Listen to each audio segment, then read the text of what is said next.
A single misdialed number, a frantic plea for help, a woman certain her life was over.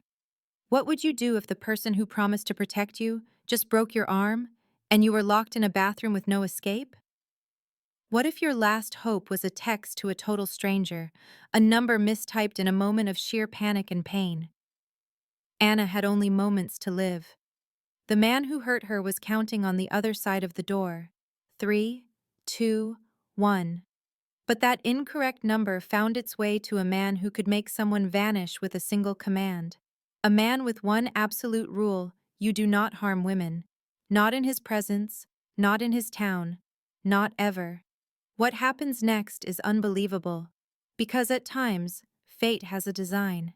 At times, the worst mistake you ever make becomes your only rescue. And at times, the city's most feared man becomes your one true sanctuary. This is about more than romance. This is about staying alive. It is about becoming someone new. It is the story of how a woman broke free from a living hell and found a love so powerful it could incinerate every lie she had been told about herself. But here is what will shock you. Just when Anna thinks her nightmare is finally over, it comes back with a vengeance that will leave you breathless. And this time, she will have to save herself. Listen until the very end. Anna's experience will teach you a vital truth. You are never as helpless as they make you feel. And reaching out for help is not a weakness. It is the most courageous thing you could possibly do. And so, the story starts. This story will show you something powerful. The prison your abuser builds is made of lies, not walls. And sometimes, one desperate act of courage is all it takes to shatter it forever. First, her arm broke. The fear that followed was more crippling than any physical agony. Anna huddled on the chilly tile, her phone trembling in her uninjured hand. Blood trickled from her lips. Her right eye was already closing. On the other side of the door, Byron's heavy tread went back and forth. His tone was a deceptive, gentle venom. "Anya, come on out. I regret what I did." He had offered that same empty apology countless times. But this was not the same. Her arm was twisted at a sickening angle. Each breath was a fight against her battered ribs. She needed to escape. She needed someone. She located her sister's contact, her thumb fumbling to type through a haze of pain and tears. "Brena, Byron shattered my arm. I need your help. He has me cornered." She hit send, her heart beating violently inside her damaged frame. The handle turned. "Anya, unlock this door now. You are testing my patience." Her screen illuminated. For a brief second, relief washed over her. Then she saw the response. "Who are you? You have the wrong person." Her entire world collapsed. It could not be real. She checked the contact information. It was not her sister. In her terror, her sight obscured, she had entered an incorrect number. Another text came through. "What is your location? Are you somewhere secure?" Beyond the door, Byron's pretense of kindness vanished. "I am giving you to the count of 3, Anna. After that, I am breaking this door in." Her fingers moved with desperation. Bathroom. 2247 Riverside Apartments, Unit 15. No police. He knows people. He will end my life. She was not exaggerating. Byron was employed by someone who had law enforcement and judges on his payroll. He constantly reminded her that the authorities were useless. 1. The unknown number responded. "Help is on the way. Do not unlock the door." 2. Anna pressed herself into the corner, cradling her shattered arm. Who was this stranger? What chain of events had she started? None of it mattered now. Her life would end in this room. The man who had promised her love was going to murder her. 3. The door burst inward. The lock offered no resistance to his fury. He appeared in the ruined doorway, his face flushed with rage. A hint of alarm, however, showed in his eyes. "Who did you contact?" he growled, advancing on her. She was unable to form words. He grabbed her shattered limb. An agonized cry escaped her, sharp and primal. "I asked you something." "A mistaken number," she sobbed. "I promise, just a stranger. Please. He released her, and she crumpled to the floor, overcome by agony. He stalked around the confined space, his own terror now obvious. You idiot! You do not understand the mess you have made.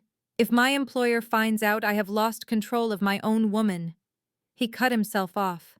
He lashed out at a cabinet, and the timber cracked. Another noise broke the buzzing in her head. A vehicle door closed forcefully. Rapid footsteps ascended the staircase. Byron heard it too. He wheeled toward the main entrance. Who is coming? He hissed, his tone shaking. I already told you a mistaken text. The front door was not simply opened.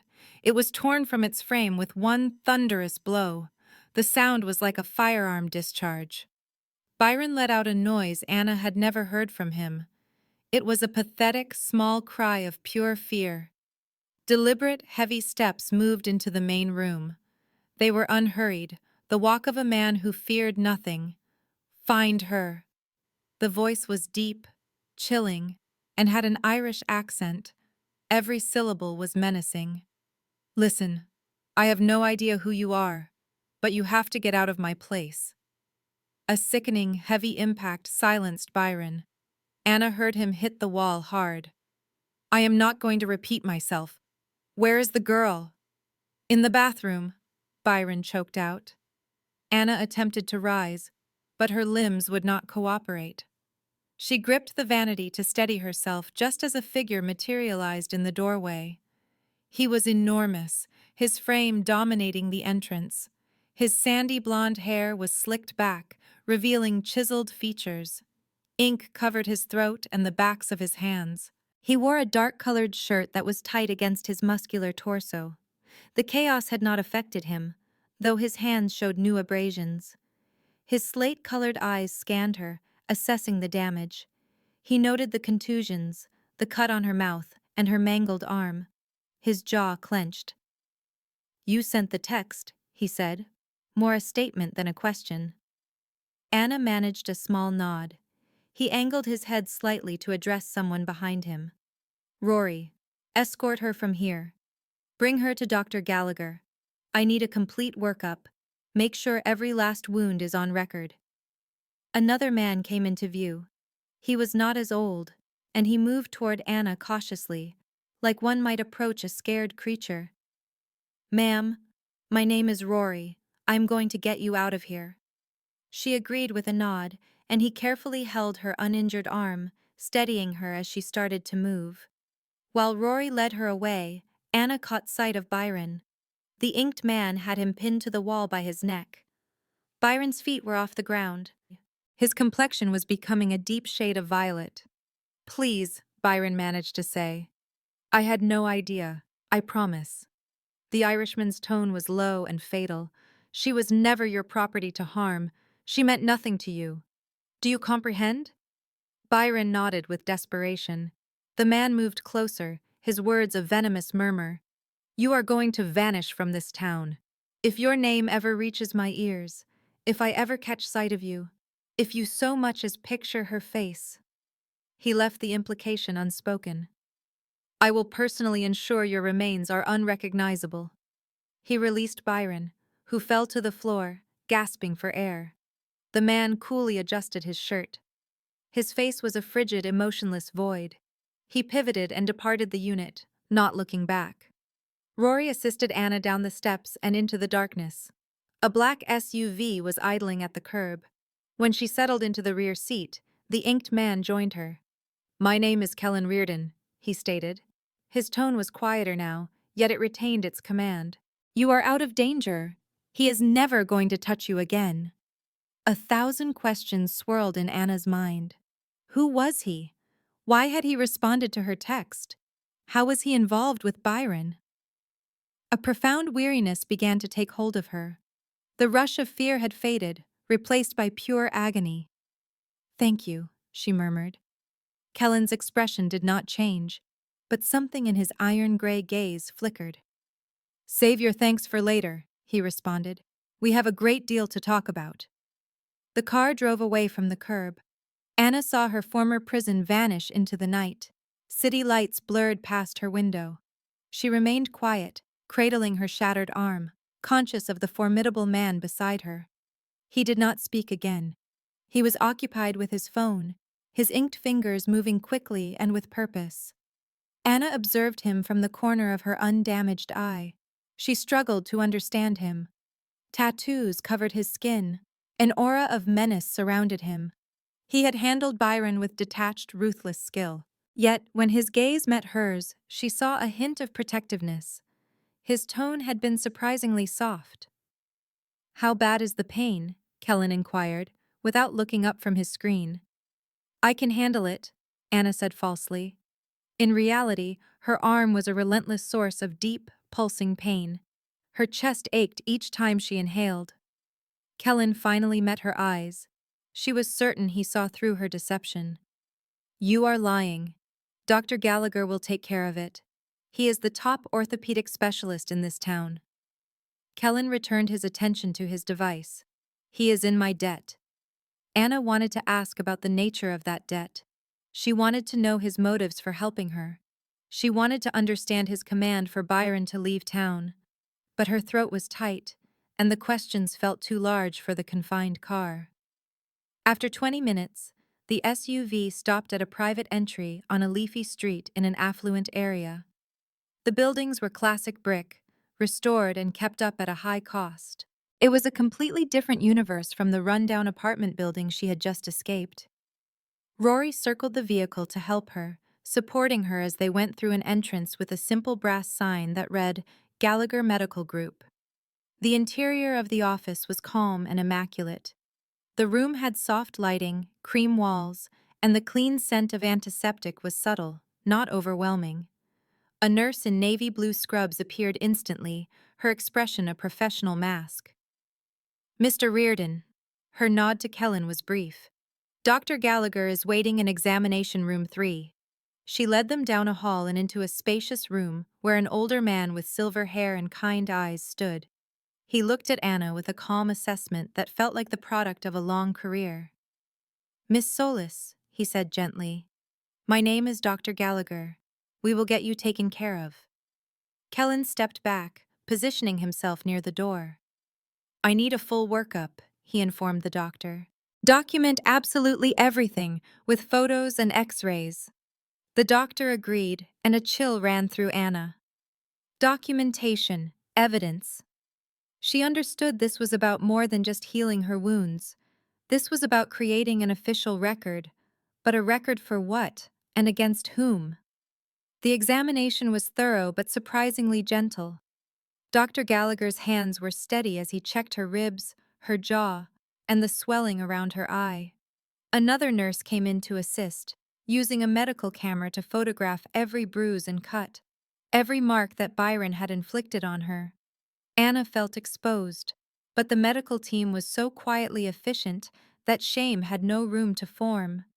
The x-rays confirmed her fears. She had a clean break in her radius bone and 2 ribs that were cracked. Dr. Gallagher expertly set her arm, placing it in a sleek black cast, which was completely different from the heavy white plaster she imagined. The entire process took less than 1 hour. Kellen remained by the door through it all, silent and watchful. After they finished, Dr. Gallagher handed her a small bottle of pills. "These are for the pain," he explained. "1 every 6 hours, if needed. Your ribs will heal by themselves, but I want to check on the cast in 6 weeks." He paused, then his voice became lower. "If there is anything you need, call this number. It does not matter if it is day or night." Anna nodded, clutching the bottle like a precious object. Once back in the vehicle, Rory drove them through streets that grew more quiet and exclusive.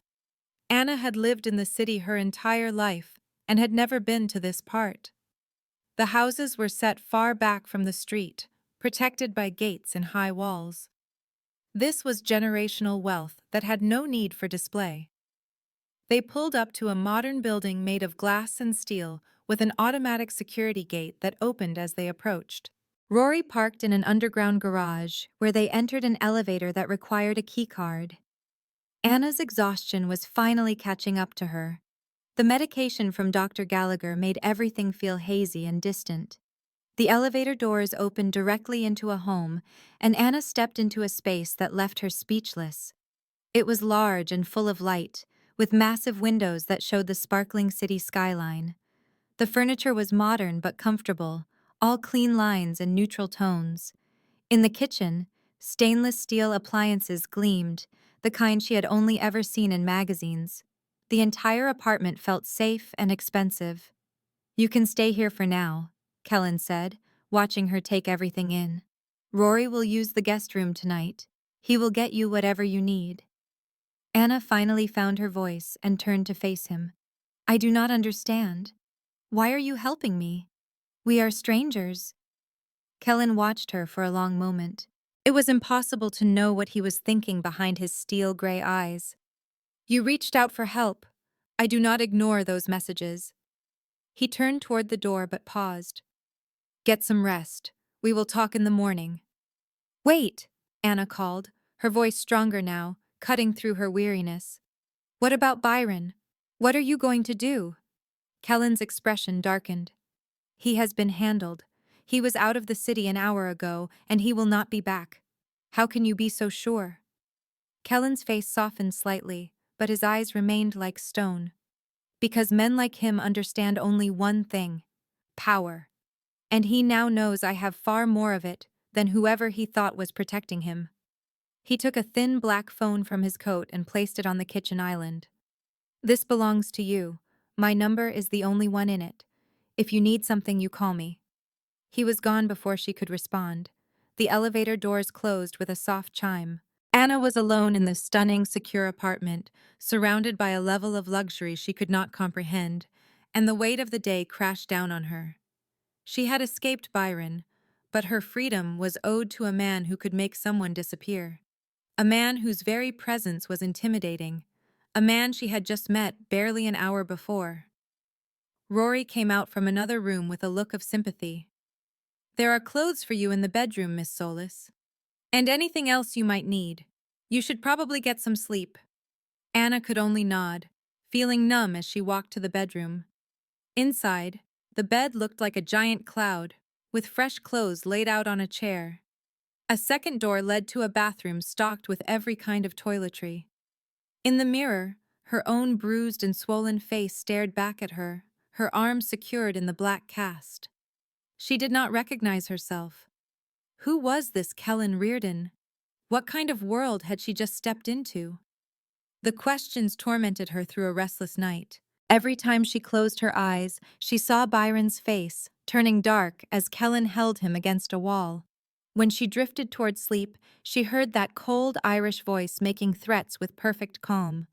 The medication dulled the worst of her physical pain, but she could not silence her mind. When sunlight finally streamed through the unfamiliar windows, Anna found herself staring at a strange ceiling in a bed that probably cost more than her rent for 6 months. The apartment was silent except for the low hum of the city waking up far below. She sat up slowly, her ribs protesting the movement, and noticed the black phone Kellen had left was now on her nightstand. Someone must have moved it while she slept. The screen showed the time was 8:47 in the morning. She had slept for much longer than she thought. A soft knock at the door made her freeze. "Miss Solis." It was Rory's quiet, polite voice. "I have made breakfast. Come out when you are ready."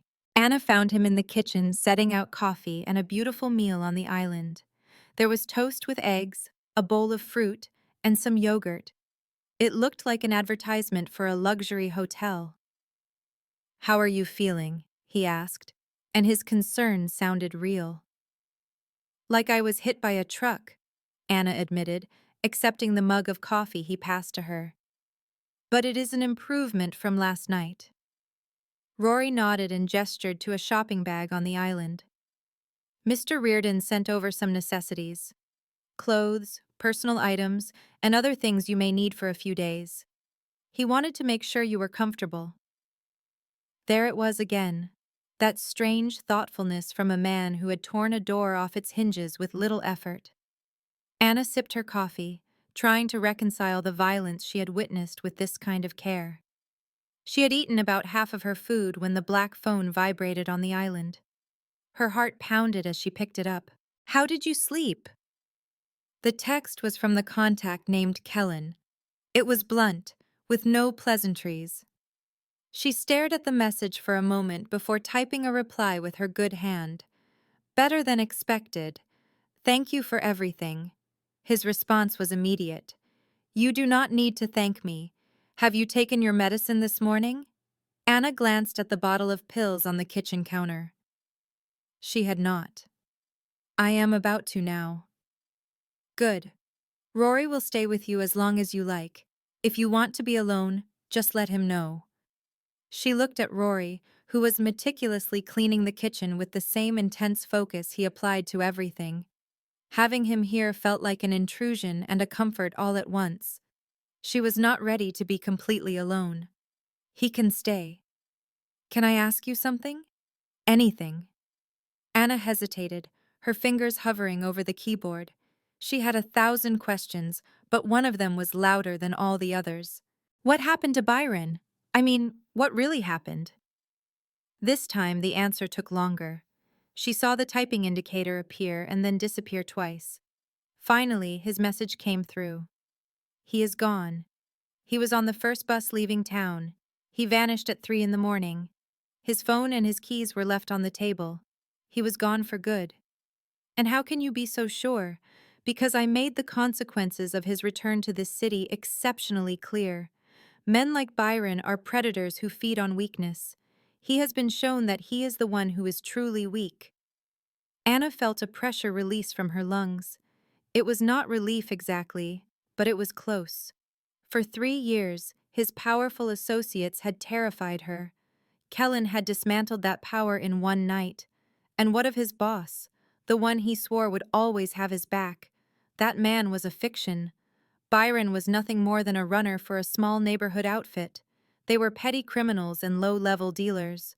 They have no real influence, and they definitely do not shield men who harm women. I spoke to them. They disowned him completely. Anna's hands started to shake. 3 years. For 3 years, she had been convinced that leaving was impossible. She never contacted the authorities or confided in anyone, fearing Byron's connections would destroy her. It was all an elaborate lie, a cage built from fear and isolation. He made it all up. Yes, that is their method. Abusers make you believe you have no options, that there is no way out. They present themselves as untouchable forces. She set the phone down and covered her mouth with her uninjured hand as the reality set in. All that time, all that suffering, was for nothing. She had been imprisoned by a monster he invented. The phone vibrated against the wood. Anya, are you still there? She raised it to her ear, blinking back tears.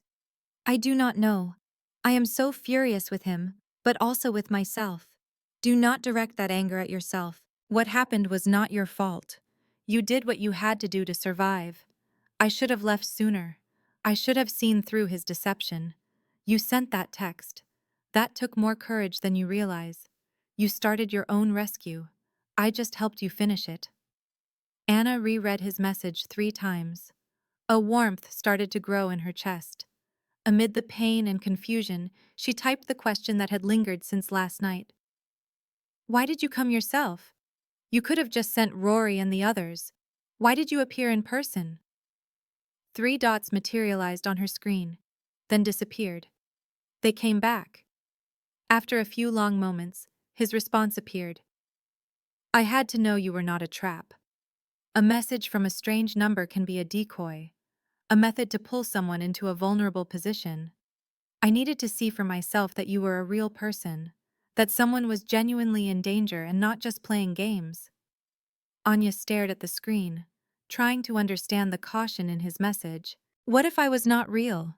What if the whole thing had been a setup? Then the person who sent that message would have had a very different kind of evening. The casual way he spoke about his own capacity for violence should have been terrifying. It should have made her want to flee, even with her injuries. Instead, Anna felt a strange fascination. This man, who could discuss death with such calm certainty, had also made sure she had medical care, a safe place to sleep, and food waiting for her. Why does it matter to you what happens to me? You do not even know who I am. His reply came faster this time. I know that you were brave enough to reach out. I know you survived an ordeal that breaks most people.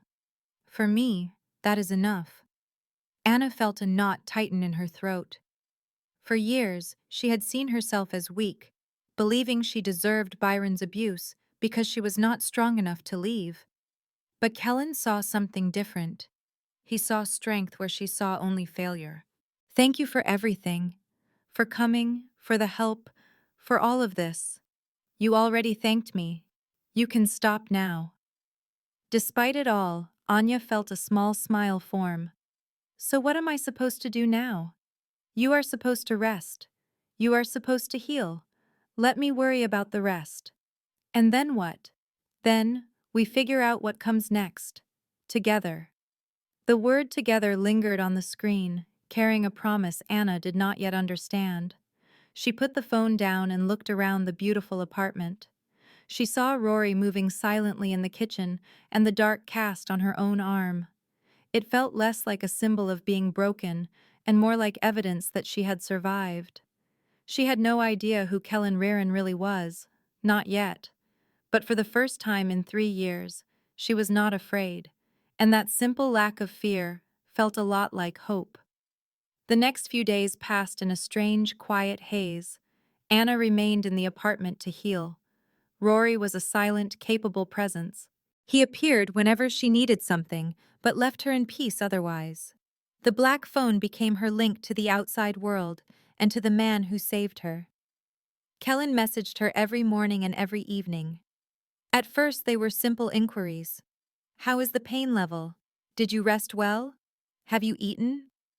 The questions felt almost clinical, but gradually, the messages became longer. He began asking about the book she was reading, or what she was thinking about. She told him about the novels Rory brought, the view from her window, and the new sensation of safety. On the 5th day, his message was different. I will be by tonight around 7. Is that okay? Anna stared at the words, her pulse quickening. They had exchanged texts for days, but the thought of seeing him in person stirred a new kind of nervousness inside her. Of course. Should I have Rory make dinner? No, I will bring something. The elevator announced its arrival at exactly 7 o'clock. Anna had changed her clothes 3 times before settling on a plain navy sweater and jeans from a wardrobe that had mysteriously appeared in her size. She had even figured out how to style her hair around the cumbersome cast. Kellen stepped out of the elevator carrying 2 large paper bags that smelled incredible. He was dressed down from the night he had rescued her, in dark jeans and a black Henley that showed the tattoos on his forearms. His hair was slightly damp, like he had just showered. His slate-gray eyes found hers immediately, and his expression seemed to soften. You look better, he observed, setting the bags on the kitchen counter. The swelling is down.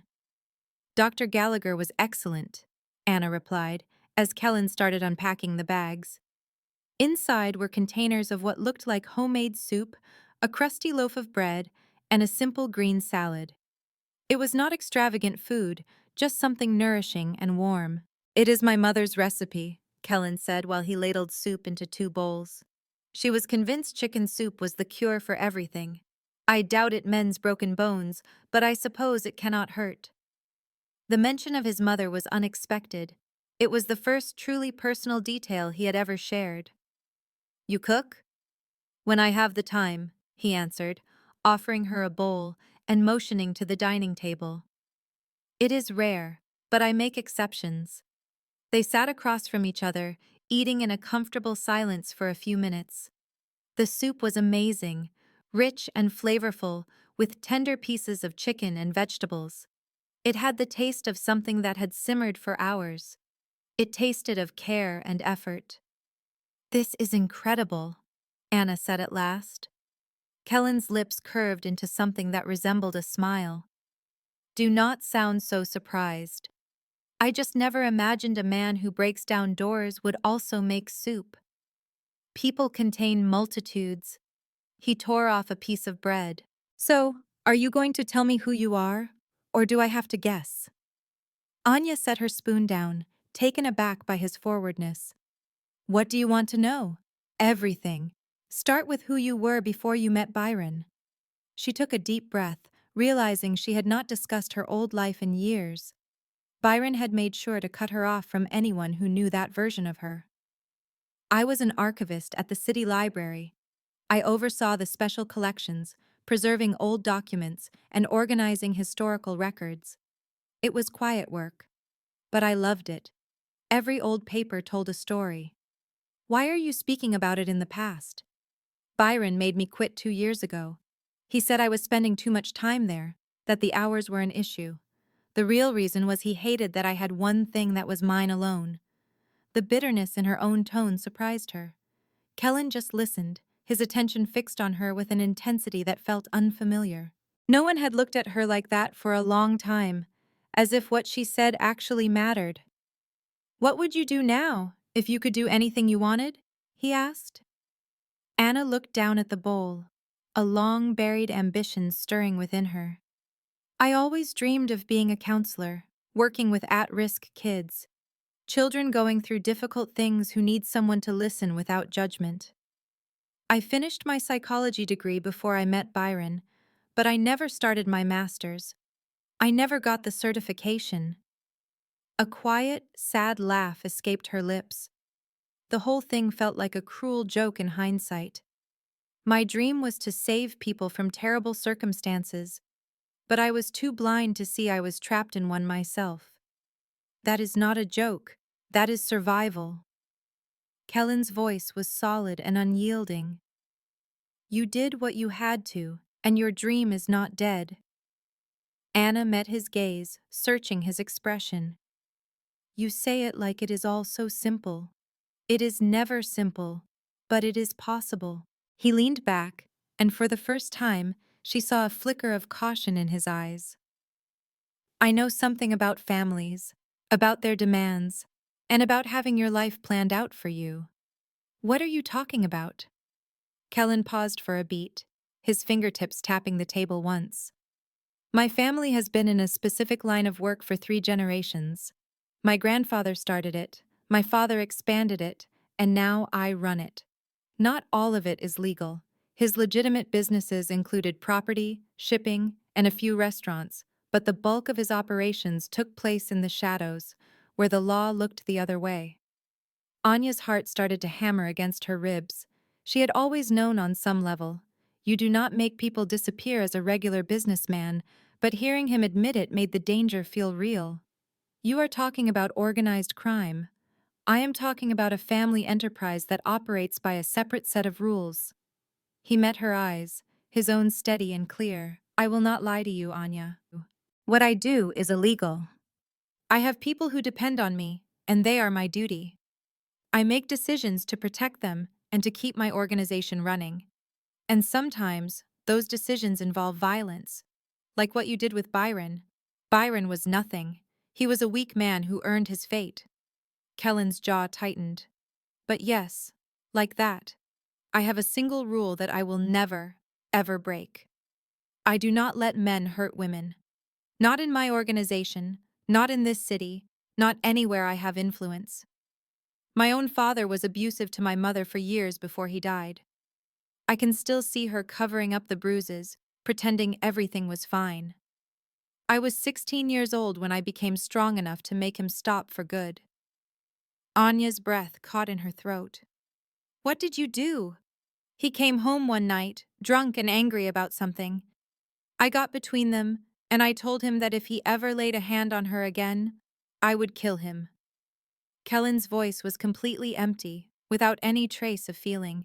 6 months later, he had a heart attack. The doctor said it was from natural causes, but he knew I meant what I said. A thick silence hung in the air between them, filled with a mutual understanding of pain. Anya finally understood why he had come for her that night, why he had been so absolute. This was not about helping a stranger. This was deeply personal for him. So when you got my text, she said, choosing her words carefully, it meant more to you than just a mistake. No, it was a chance to give you the help I could not give my mother in time. a chance to step in before things got worse. He looked at her with an intensity that stole the air from her lungs. I do not regret what happened to Byron. I do not regret bringing you here. And I will not make excuses for the life I lead, because this is me. But you need to know what it means to be in my world. What does it mean? It means you will have protection. Absolute and total protection. No one will ever harm you again. But it also means you will be in danger. I have rivals, men who would use anyone I care about to hurt me. If you stay, if you let me help you build a new life, you step into that world and you accept its risks. Anya looked at the man who had saved her, who made soup from his mother's recipe, who had seen his own father harm the person he loved. And he had built enough power to make certain it would never happen again. The logical thing to do was thank him and walk away, take the fresh start he was offering and disappear into a normal life. But her life had been anything but normal for the last 3 years. And Kellen was offering her something she thought was gone forever. A purpose, a path forward, and maybe a chance to become the woman she was supposed to be. I am already here, she said, her voice soft. I decided that the moment I sent that text, I chose you. Something flickered in Kellen's face. It was almost like relief. Then we handle whatever comes our way together. The words settled over them, a statement that was both a promise and an oath. Kellen reached across the table and refilled her water glass. The gesture was ordinary, but intentional. Anya watched his hands, covered in tattoos, and saw the pale scars that crossed his knuckles. They were the signs of a life lived outside the lines of conventional society. There are other things you need to know, Kellen said as he settled back in his chair. About Byron, and why he is truly gone. A knot formed in Anya's stomach. You said he was a nobody, that his connections were all talk. They were, but I want you to understand the full picture, so you can stop looking over your shoulder. Kellen's tone was calm, reassuring. Byron was a delivery boy for a crew called the Riverside Boys. And crew is a generous term. They are a mess, mostly kids moving small-time product, running petty scams, just street-level stuff. But he said his boss had the police in his pocket. His boss is a man named Tommy Vega. Tommy runs a backroom poker game at a bar in the East End and fences stolen electronics. He does not own anyone. He pays a single patrol officer to ignore the card game. Kellen's expression hardened. Byron took that one dirty cop and built a fantasy of complete control around him. He made you believe that going to the authorities would be a death sentence, that he was untouchable from every angle. The familiar burn of anger started to rise in Anya's throat. 3 years. I was his prisoner for 3 years because I thought his web of protection would find me if I ever tried to run. I know. That was the whole point. Kellen leaned forward, his eyes intense. Men like that are experts at isolation. They cut you off from your friends, your family, from anyone who might give you another view. And then they build a cage for you, made of fear and lies. Byron's cage was the belief that he was a much bigger monster than he really was. How do you know all of this for sure? About Tommy Vega and his little operation? Because it is my business to know every person who makes a move in this city, every crew, every freelancer, anyone who thinks they can work here without me knowing. Kellen's voice was stating a fact, not boasting. The Riverside Boys are small time. They are allowed to exist as long as I let them. They have to keep their business small. They are not allowed to hurt civilians. And they have to stay out of important neighborhoods. The moment they break those rules, they are gone. This new information settled over Anya, changing everything. The monster that Byron had invented was shrinking, revealing the small, pathetic man underneath. What did you say to Tommy Vega about him? I did not talk to Tommy.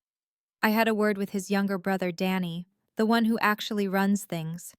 I explained that one of his employees had put his hands on a woman, and that this employee needed to be gone for good.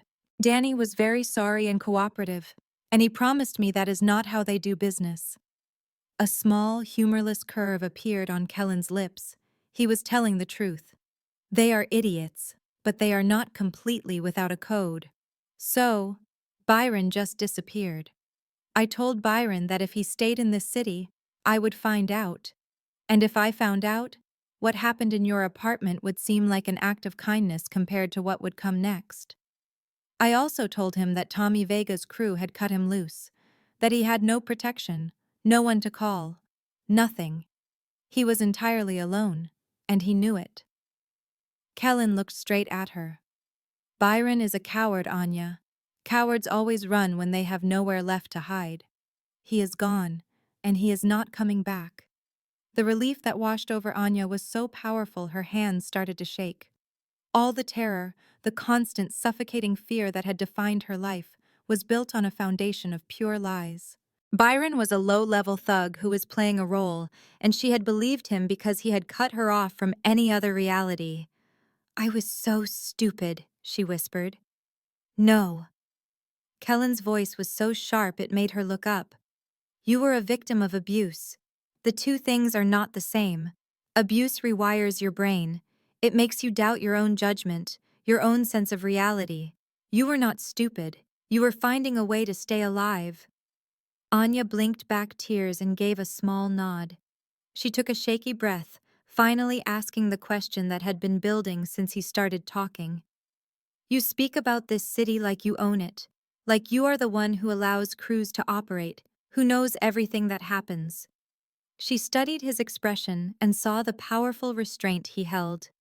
"Are you saying you are a mob boss, like in the movies?" Kellen did not try to avoid her question. "In some ways, yes, but in others, no. The movies get a few things right, but mess up most of it. I am the head of the RIA organization. We control nearly all the major businesses in this city, both legal and illegal. I have lieutenants who run different districts and operations. I have enforcers who take care of problems. And I have a large network that gathers information, provides protection, and can make people who cause trouble disappear when necessary." He said it without any apology. "My family has done this kind of work for 3 generations. My grandfather came here from Ireland with nothing and built all of this from the ground up. My father made it stronger by making alliances. He secured our position, and after he died, it all became my responsibility." Anya found it hard to process the sheer size of it. The man sitting across from her, who had cooked her soup, was the leader of a massive criminal empire. "How old were you when it happened?" 22. I was in college, getting a business degree because my father insisted I receive a formal education." Kellen's expression darkened for a second. "He died. And overnight, I had 50 men looking to me for direction, waiting for a plan. I had enemies moving in, betting that a young man could not hold on to his father's territory. I had to prove every one of them wrong, without a single mistake. And did you? I am still here. They are not." He said it like a simple fact, not a boast. "I used the first 2 years to solidify my control, making sure everyone knew the RIA name was still a power to be feared. I spent the next 3 years creating our legitimate businesses to give us a look of respectability. The last 5 years were about finding a balance, keeping my people safe, and protecting our interests. We deal with problems before they become threats." Anna leaned back in her chair, her thoughts racing to fit the two sides of him together. "So you run all of this, and you also save women who send you a text by mistake." A small trace of humor showed on Kellen's face. "That was a very unusual circumstance. But it will not be the last time I intervene when I see someone being harmed. I meant what I said about my one absolute rule. You never harm women. You never harm children. You never harm the innocent." His voice became as hard as iron. "I am not a decent person, Anna. I have done things that would make you feel sick. I have given orders that ended people's lives. But there are boundaries I do not cross. And everyone who is part of my organization knows exactly what they are." The only noise in the apartment was the quiet drone of city life far below. Anna watched the man who had rescued her, who had given her a safe place and shown her kindness, as he revealed the stark reality of his life. A piece of her understood she should be afraid. She should be planning her escape. But instead, a surprising wave of clarity washed over her. "Why are you telling me this?" she asked at last. "You could have helped me without revealing any of it, because I did not want you to learn about it some other way and feel like I had lied to you." Kellen's gaze was direct and honest. "If we are going to move forward together, if I am going to help you rebuild your life, you need to know who I am. You need to understand what comes with that. I will not conceal it. I will not pretend to be someone else." Anna thought of Byron, who hid who he really was until she had no way out. He had only been loving until she was so cut off from everyone that the abuse could start. Kellen was doing the complete opposite. He was giving her the entire truth, no matter how harsh it was. "So, you are a criminal leader who cooks soup for strangers you rescue," she said slowly. "And you want to help me become a counselor for troubled teenagers? I want to help you become whoever you want to be." Kellen's tone softened slightly. "The foundation I mentioned, my legitimate business, is not just for show. I truly believe in it. One of its programs is a youth center in the South End. We have after-school programs, offer counseling, and provide skills training. It is all completely above board, and it makes a real difference." Anna's breath caught in her throat. "You are completely serious. And they are looking for a new coordinator for the counseling services. Someone who understands what it means to overcome great challenges. Someone who is passionate about changing lives." He paused for a moment. "Someone exactly like you." 6 weeks later, Anna was in Dr. Gallagher's office while he carefully sawed the cast off her arm. The heavy black fiberglass had been a persistent burden, a physical reminder of the night her world shattered. As the tool buzzed and the cast split apart, she felt strangely vulnerable without it. "It looks perfect," Dr. Gallagher announced, examining her arm with an expert eye. "The bone mended without any issues. You will need to do some physical therapy to regain your strength, but the structure is solid." He offered her a kind smile. "You have made incredible progress, Miss Solis." Both of them understood he was referring to more than just her arm. The frightened, shattered woman who had come to his clinic 6 weeks before was no longer there. The swelling had disappeared weeks earlier. The dark bruises had shifted from purple to a sickly green, then to yellow, before they vanished entirely. The cut on her lip had healed without leaving any scar. Almost all the physical evidence of Byron's attack was gone. Mending her heart was a much bigger challenge. Anna used those 6 weeks in the secure apartment to slowly rebuild the parts of herself that Byron had tried to destroy. Kellen was a constant source of support, but he never overwhelmed her. He came by twice a week with meals and easy conversation. They talked about everything, from books to their childhood memories to the complicated morality of his life. He never once tried to make her talk about anything she was not ready to share. Rory left after the first week, after Anna assured him she felt safe by herself. But he continued to check in with her every day, always available if she needed anything. That apartment turned into her haven. For the first time in years, it was a place where she could just exist without feeling scared. She had also called Brenna. Her sister cried for 20 solid minutes over the phone. She apologized again and again for not realizing what was happening, for letting Byron push them apart. They had already met for coffee 3 times, carefully mending the connection that Byron had worked so hard to break. Brenna was thoughtful enough not to ask about Anna's escape or who was financing her new life. She just seemed happy to have her sister back. As she looked at her bare arm in the bright clinic light, Anna felt like she was finally shedding the last physical remnant of her past. Dr. Gallagher gave her exercises to strengthen the muscle and set a follow-up appointment in 1 month. When she walked out of the clinic, Kellen was waiting in the SUV with Rory driving. This had become their routine, this constant, silent protection. Kellen slid over to make room for her in the back seat. "How does it feel?" he asked, nodding toward her arm. "Strange, really light." She tentatively moved her fingers, like it belongs to someone else. "It will take time," he replied. He was silent for a moment as Rory pulled into traffic. Do you have plans tonight? There is something I need to discuss with you. A knot of nerves tightened in Anna's stomach. She knew this talk was inevitable. She just did not know when it would come. Of course.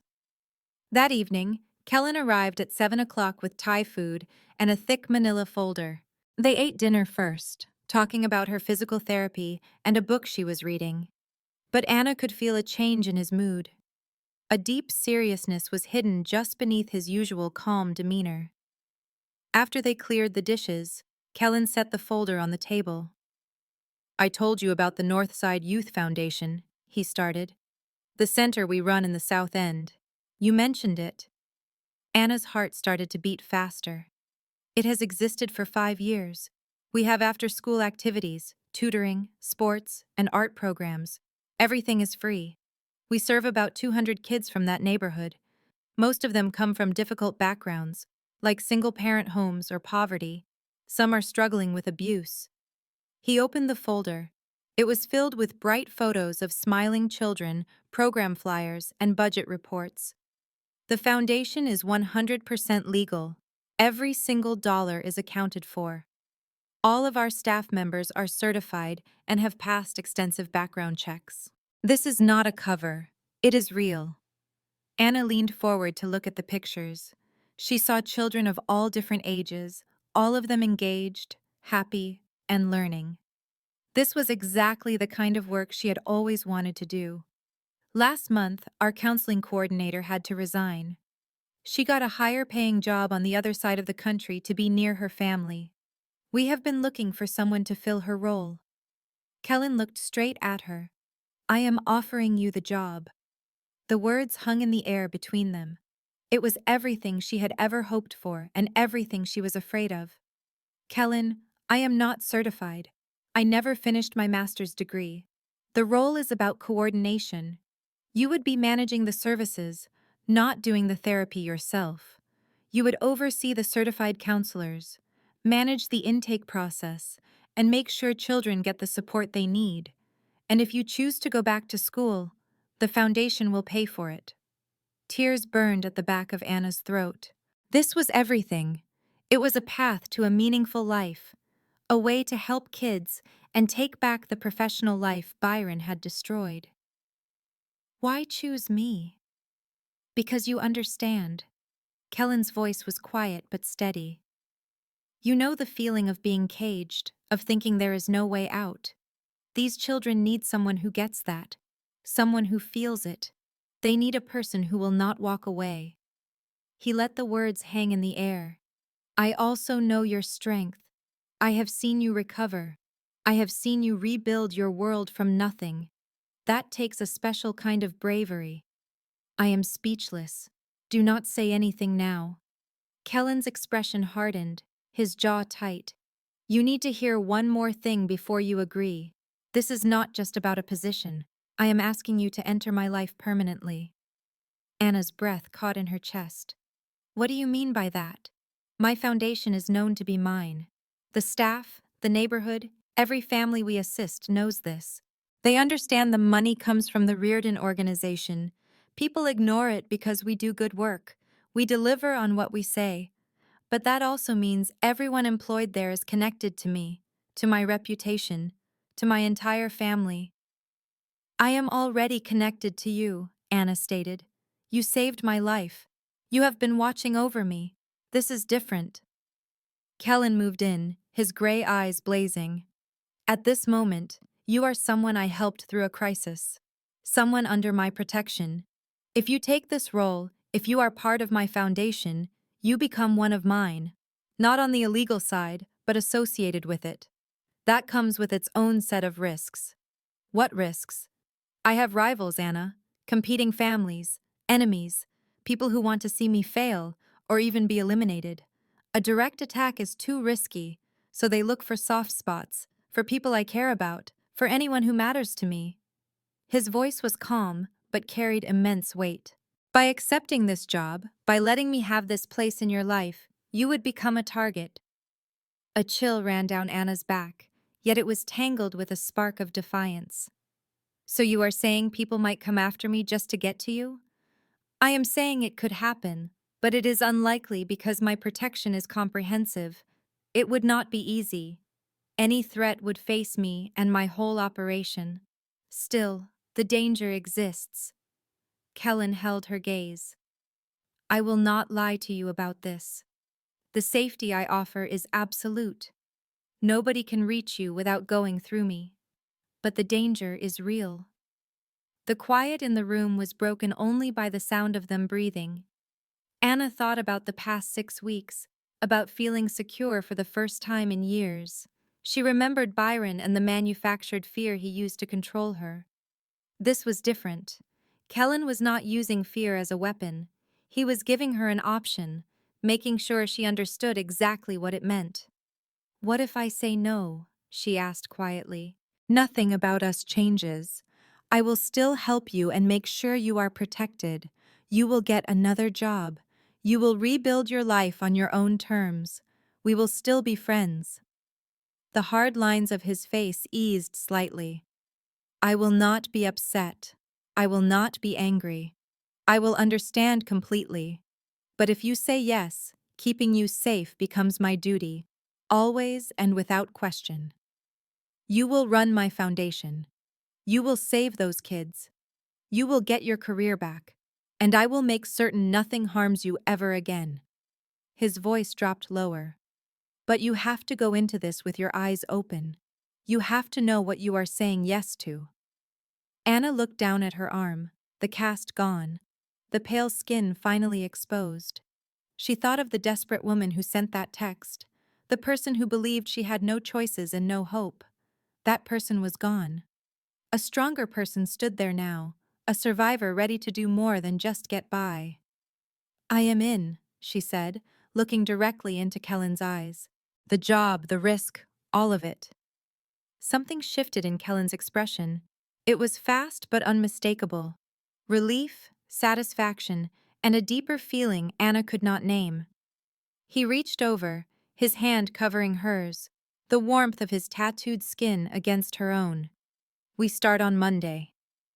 The following 3 months passed in a blur of recovery and meaning. Anna threw herself into the Northside Youth Foundation with a ferocity that surprised even her. The facility was a simple converted community center in a rough part of town, but it was spotless and well-maintained. The inside was alive with energy and hope. She managed the cases for almost 200 children, connecting them with therapists, scheduling their sessions, processing their paperwork, and above all, listening to them. These children came from backgrounds she recognized instantly, defined by hardship, instability, neglect, and trauma. At first, they kept their distance, testing her, waiting for her to give up on them like everyone else. But Anna remained constant. She showed up every single day. She learned their names, remembered their histories, and battled for the support they needed. Slowly, they began to trust her. A 15-year-old girl with an alcoholic father started visiting her office just to chat. A 12-year-old boy with a short fuse invited her to his basketball game. An 8-year-old who witnessed domestic abuse quietly handed her a picture he drew at lunch. The job was exhausting. It broke her heart some days. But it was the most rewarding thing she had ever done. For the first time in a very long time, Anna felt complete, like she was finally becoming the person Byron had tried to erase. Kellen visited the foundation weekly, claiming he was just checking in on business. Anna knew the real reason was to see her. He would walk through the halls, speak with the team, and always finish his tour in her small office, with its cluttered desk and walls decorated with children's drawings. They talked about the center's programs, the constant need for funding, and specific children who required more attention. He never questioned her decisions or got in her way. He just heard her out and provided any resource she needed. Their bond had grown into something comfortable but undefined, certainly more than just being friends. The way Kellen looked at her had changed over those months, his gaze growing softer and more intense.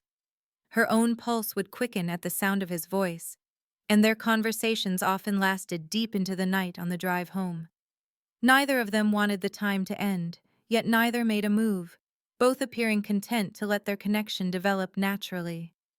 Anna thought she finally understood what peace felt like. But fate had other plans, and the nightmare she thought was over was about to return with a vengeance she never saw coming. It was a Tuesday evening in late autumn. The foundation had closed an hour ago, and Anna was alone in her office, finishing a grant proposal. The security guard had made his rounds and said goodnight. The building was quiet, peaceful, safe. She heard the front door open and assumed Kellen had arrived early to pick her up. Anna smiled, gathering her things. But the footsteps that echoed down the hallway were wrong. They were too fast, too aggressive. When she looked up, her blood turned to ice. Byron stood in her doorway. He looked nothing like the man she had escaped 6 months ago. His face was gaunt, his eyes hollow and wild. A thick scar ran down the left side of his face, twisting his features into something monstrous.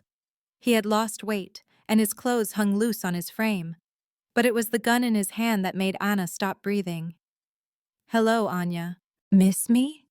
His voice was a rasping mockery of the charm he once possessed. She forced herself to stay calm, even as every nerve in her body screamed to run. "Byron, how did you find me?" He laughed, a sharp, bitter sound. "You think I ever really left? I have been watching you for weeks, waiting, planning. You ruined my life, Anya. You took everything from me. When Reardon's men threw me out of the city, I had nothing. No money, no friends. No one would touch me because of that Irish monster you ran to." Anna's hands were shaking, but she kept her voice steady. "You did this to yourself, Byron. You hurt me for 3 years. You broke my arm. You were going to kill me. Do not pretend you are the victim here." His face contorted with rage. "I loved you. Everything I did was for you. And you repaid me by running to another man, by becoming his pet, by letting him humiliate me in front of everyone." He stepped closer, the gun trembling in his grip. "I spent 6 months planning this. 6 months figuring out how to get past his security. 6 months waiting for the perfect moment. And here you are, all alone. No Kellen, no Rory, no one to save you this time." Anna felt the familiar terror rising in her chest, the old instinct to cower and beg. But something else stirred beneath the fear. A voice that sounded like her own, but stronger. She had spent 3 years being his victim. She had crawled her way out of that darkness. She had rebuilt herself, piece by piece. She was not going back. "You are wrong about one thing, Byron." Her voice was calm now, steady as stone. "No one saved me that night. I saved myself. I sent that text. I made the choice to fight, and I am making that choice again right now." His eyes flickered with confusion. "What are you talking about?" While he was talking, while his attention was fixed on her face, Anna's hand had been slowly moving toward her desk, toward the panic button Kellen had installed during her first week at the foundation, the one she had never needed to use. Until now. "I am talking about the fact that you are not as smart as you think you are, Byron." She pressed the button. Nothing visible happened. No alarm sounded. But Anna knew that somewhere across the city, Kellen's phone had just received a signal. Byron noticed the movement of her hand. His face twisted with fury. "What did you just do? What did you do?" He lunged toward her, grabbing her arm with bruising force. The pain was sharp and immediate, but Anna did not scream. Instead, she moved. She had been taking self-defense classes for the past 2 months. Kellen had insisted, and now she understood why. She drove her elbow into Byron's ribs with all her strength. The blow landed true, and he doubled over with a grunt of pain. The gun clattered to the floor. Anna kicked it away, sending it spinning under a filing cabinet. For one perfect moment, she had the advantage. But Byron recovered faster than she expected. His fist connected with her jaw and she stumbled backward, her vision exploding with stars. He grabbed her by the throat, slamming her against the wall. The impact drove the air from her lungs. "You think you can fight me?" His face was inches from hers, his breath hot and rancid. You think you are strong now? You are nothing, Anya. You have always been nothing. Anna clawed at his hands, struggling to breathe. Black spots danced at the edges of her vision. But even as consciousness began to fade, she refused to give up. She would not die here. Not like this. Not at the hands of this pathetic, broken man who had already taken so much from her. With the last of her strength, she drove her knee upward into his groin. Byron released her with a howl of agony, staggering backward. Anna gasped for air, her throat on fire. She needed to move, she needed to get to the door, but her legs would not cooperate. She slumped against the wall, fighting to stay conscious. Byron was recovering, his face a mask of murderous rage. I am going to kill you slowly, he snarled, reaching for something in his jacket. I am going to make it last. I am going to make sure you feel every single second of it. A sound cut through the night. The front door of the foundation exploding inward. Heavy footsteps thundering down the hallway. Byron's eyes went wide with terror. No, it is too soon. I planned this perfectly. Kellen appeared in the doorway like an avenging angel. His gray eyes took in the scene in a single glance, and what Anna saw in them made even her blood run cold. It was not anger. It was something far worse. It was the absolute certain promise of death. You have made a very serious mistake, Byron. Kellen's voice was calm, conversational. Each word was a death sentence wrapped in Irish silk. Byron scrambled backward, his hand fumbling for the knife he had pulled from his jacket. Stay back! I will kill her! I swear I will do it! Kellen walked forward, unhurried, unstoppable. You had your chance to disappear. You had your chance to live. Instead, you came back. You touched her again. He smiled, and it was the coldest thing Anna had ever seen. Now you are going to learn what happens to men who break my rules. Byron lunged at Anna with the knife, but he never reached her. Kellen moved with a speed that should have been impossible for a man his size. He caught Byron's wrist and twisted. The crack of breaking bone echoed through the room. Byron screamed. The knife fell from his useless hand. Kellen did not stop. He drove his fist into Byron's face once, twice, 3 times. Each blow was precise, devastating, delivered with the cold efficiency of a man who had done this many times before. Byron crumpled to the floor, his face a bloody ruin. Kellen stood over him, breathing hard, his knuckles split and dripping. Anna. His voice was rough, desperate. Anna, are you hurt? She managed to push herself upright, her hand going to her bruised throat. I am okay. I am okay because of the button. Because you came. Kellen crossed to her in 2 steps, his hands cradling her face with impossible gentleness. His eyes searched hers, looking for damage, looking for fear. What he found instead was something that seemed to stun him. Defiance. Strength. Survival. I fought back, Anna whispered. I fought back, Kellen. I did not let him win. His expression cracked, just for a moment, revealing something raw and profound underneath. I know. I saw. He pulled her into his arms, holding her so tightly she could barely breathe. But it was not a suffocating embrace. It was sanctuary. It was home. I have never been more terrified in my life, he murmured against her hair. When I got that signal. When I knew you were in danger. He trailed off, unable to finish. You came for me, Anna said. You always come for me. I always will. There was a sound from the floor. Byron, incredibly, was trying to crawl toward the door. His face was destroyed, his arm bent at an unnatural angle, but hatred still burned in his eyes. This is not over, he rasped through broken teeth. You cannot protect her forever. Sooner or later, I will find a way. I will... Kellen released Anna and turned to face the broken man on the floor. His expression was empty. Final. You still do not understand, do you? He crouched down, bringing his face close to Byron's. She does not need my protection anymore. She saved herself tonight. She pressed that button. She fought you off.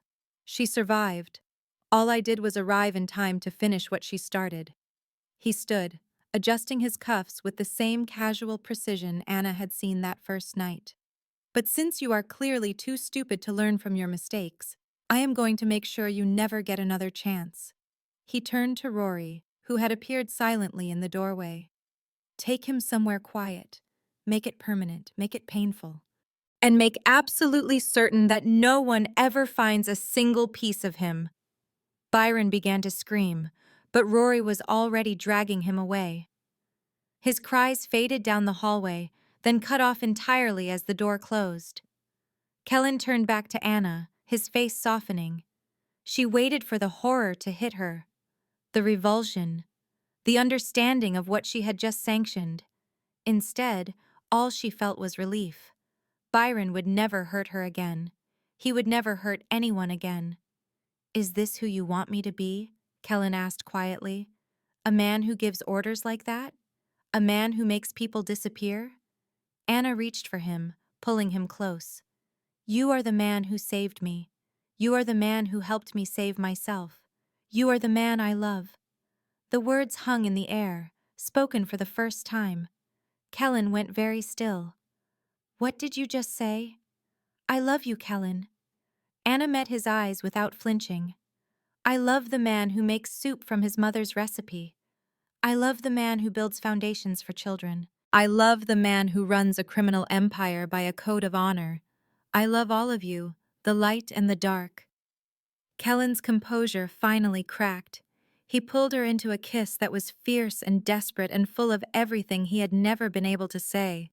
When they broke apart, his forehead rested against hers. I have loved you since the moment I saw you in that bathroom, he admitted, his voice rough. Broken and bleeding, but still fighting. I knew then that you were going to change everything. And you have. You have changed everything. The weeks that followed were a blur of healing and growing closer. The police investigated Byron's disappearance, but they found nothing. No body, no evidence, no witnesses. It was as if he had simply ceased to exist. Anna gave her statement, describing how a former abuser had attacked her at work and how she had defended herself before he fled. The case went cold almost immediately. Anna knew it always would. She did not feel guilty. She felt free. The foundation reopened within days, and Anna returned to work with a new sense of purpose. The children noticed the change in her. She was still kind, still patient, still endlessly devoted to their well-being. But there was a steel in her now that had not been there before. She had faced her worst nightmare and survived. Nothing could touch her now. Kellen was there every step of the way. He increased security at the foundation. He hired additional staff. He made sure Anna never felt unsafe again. But more than that, he was present in ways that had nothing to do with protection. He was there for the quiet dinners and the long conversations. He was there for the laughter and the tears. He was there when she woke up screaming from nightmares, and he held her until the terror passed. Their relationship had transformed that night. The unspoken tension between them had finally broken, replaced by something deeper and more certain. They were partners now in every sense of the word. 3 weeks after Byron's attack, Kellen took Anna to meet his mother. Margaret Reardon was a small, elegant woman with silver hair and the same gray eyes as her son. She lived in a comfortable house on the outskirts of the city, surrounded by gardens she tended herself. She took one look at Anna and pulled her into a fierce embrace. "Thank you," Margaret whispered. "Thank you for giving my son a reason to be better." Anna did not know what to say. She simply hugged the older woman back. Later, as they walked through Margaret's rose garden, Kellen's mother told her stories. About a young boy who had stood between his parents during their worst fights. About a teenager who had finally grown strong enough to protect her. About a man who had hardened himself against the world, certain that love was a weakness he could not afford. "You have changed him," Margaret said, watching her son across the garden. For 30 years, I have watched him build walls around his heart. You are the first person who ever made him want to tear them down. Anna felt tears prick her eyes. He changed me too. I was so lost when I met him, so broken. He helped me find my way back to myself. Margaret smiled, a knowing look in her eyes. That is what the right person does. They do not save you. They help you save yourself. Anna nodded, understanding completely. She had saved herself. But Kellen had given her the chance. The months continued to pass. Anna's work at the foundation flourished. The grant she had been writing on the night of Byron's attack was approved, allowing them to expand their programs significantly. She hired 2 new counselors and extended their hours into the evening. The waitlist that had haunted her finally began to shrink. She also went back to school. With Kellen's encouragement and the foundation's financial support, she enrolled in a master's program in counseling psychology. The coursework was challenging, but Anna attacked it with the same determination she had shown in rebuilding her life. She would become the therapist she had always dreamed of being. No one could stop her now. Kellen's life changed too. He began to shift more of his operations toward the legal side of his business. It was a slow process, one that would take years to complete. But Anna saw the effort he was making. She saw him choosing different paths, making different decisions, becoming a different man.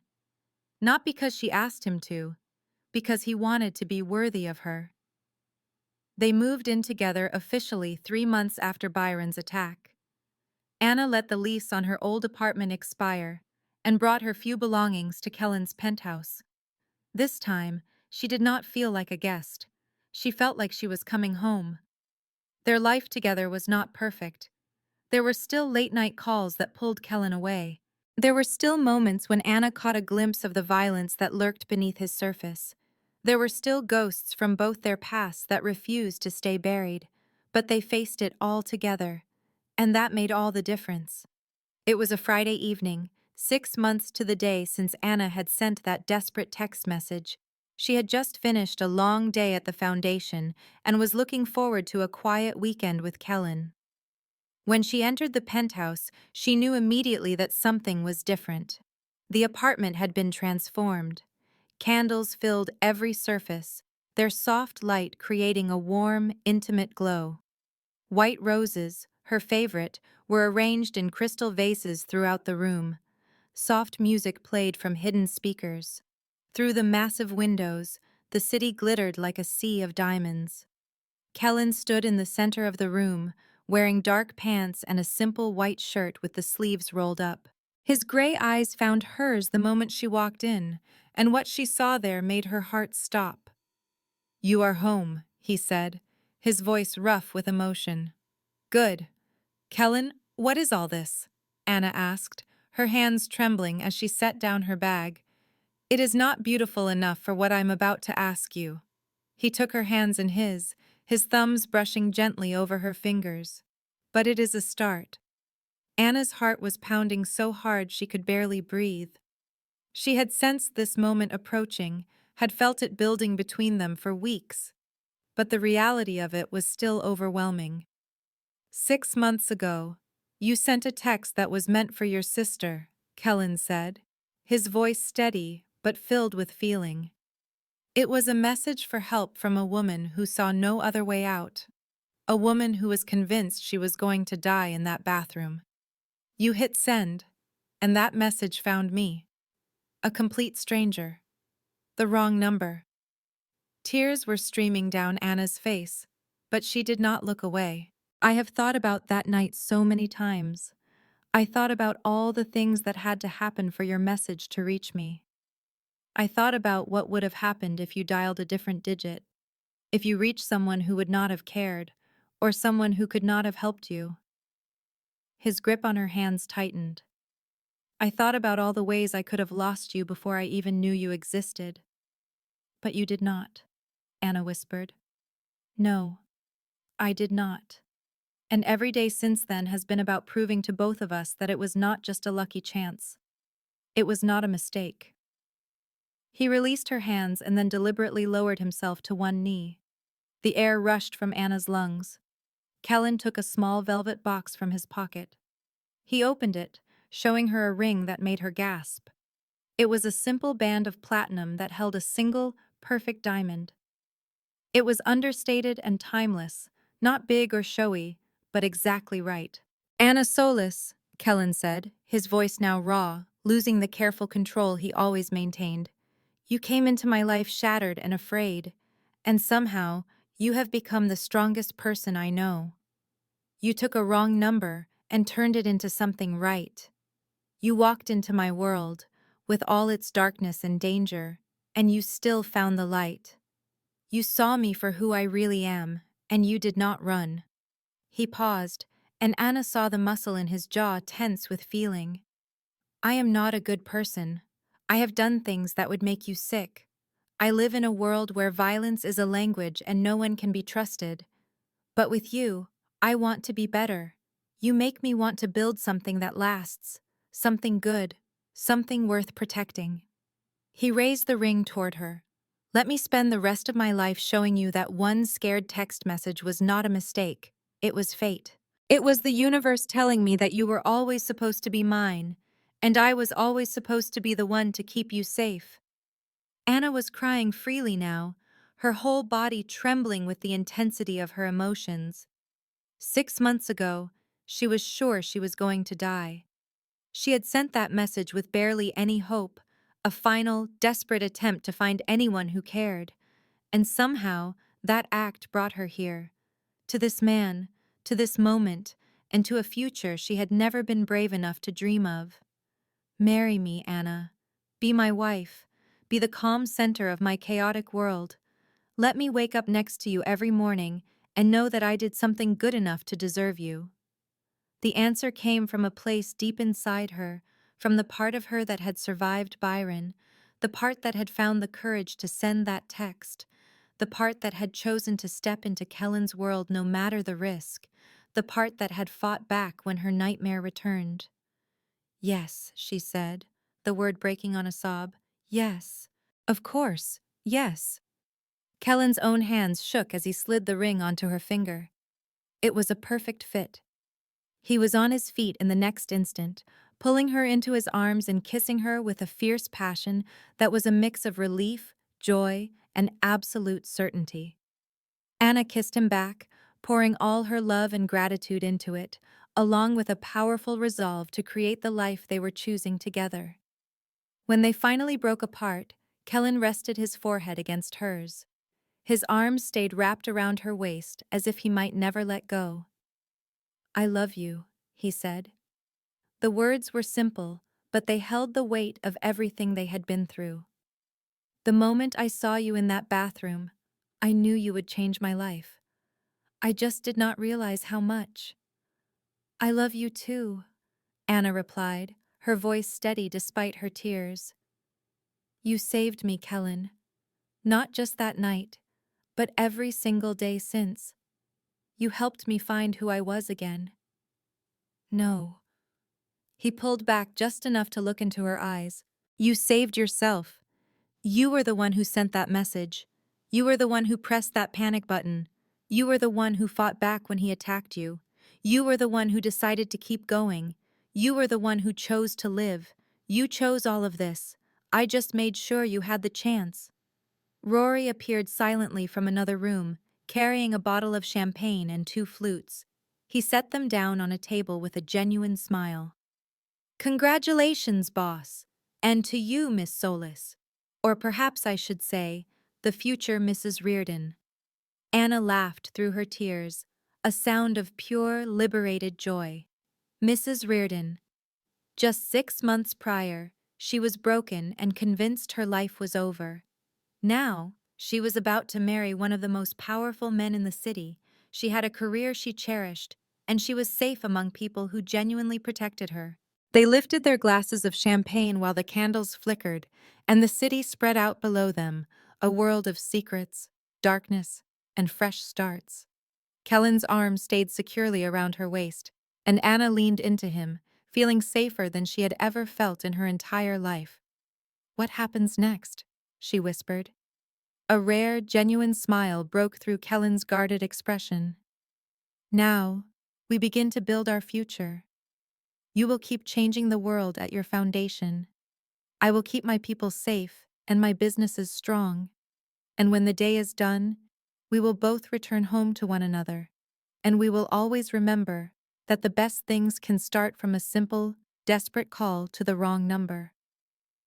Anna looked at the ring on her finger, then to the man who held her, and finally to the astonishing new life that was just beginning. She thought of the terrified woman she used to be, hiding in a bathroom, her fingers shaking as she sent that message, and the impossible chain of events that brought her here.